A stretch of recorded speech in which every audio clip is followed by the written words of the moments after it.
So ito yung mga nahuli nila. At yan no, sariwang isda galing sa ilog.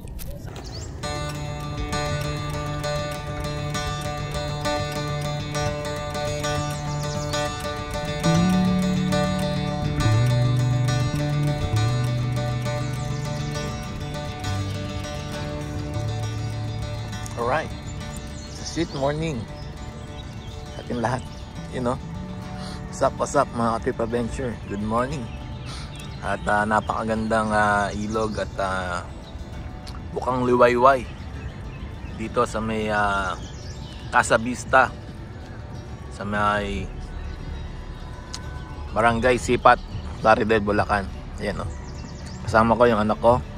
Kami po ay tamang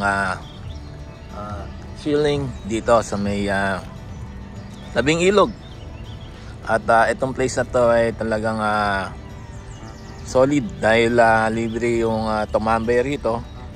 Hideout ng mga gustong mag-relax, you know, especially pag sa umaga or sa hapon. At naisipan namin ng anak ko na pumasyal dito, tambay lang, dalang pandesal at ayan, namnamin ang ganda ng nature. So ito yung ilog. Yan po, yung ilog na yan, yan yung Angat River na connected dun sa Angat Dam. Yan, no? So marami nagpi-fishing dito pagka sa umaga or hapon. So timing lang na wala masyado na nagpi-fishing. Isa lang natin si tatay. Ayun, no? Yan, nagpi-fishing siya. At solo niya ngayon yung place. At may time na marami pong nakatambay dyan, nagpi-fishing, mga estudyante rin sa hapon, ganyan. At yan, gandang lugar. Yung part na po na yon sa kabilang side ay bayan na po ng Pulilan. Tapos ito ay Plaridel, Bulacan. Yan. Tapos doon na part ay NLEX. Ayun, nakita nyo yung bata, naliligo siya, swimming siya.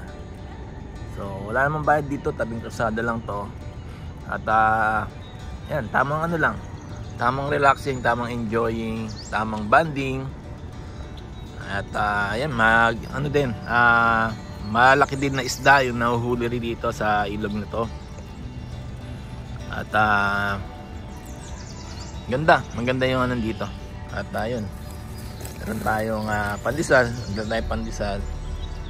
At syempre with nature, diba? Thank you Lord.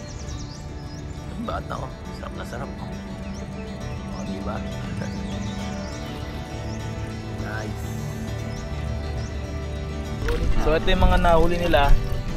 At yan no, sariwang isda galing sa ilog, sa Angat River. So ano siya, may pagka-bangos at karpa na combination na golden kulay. Golden bangus ata ito eh.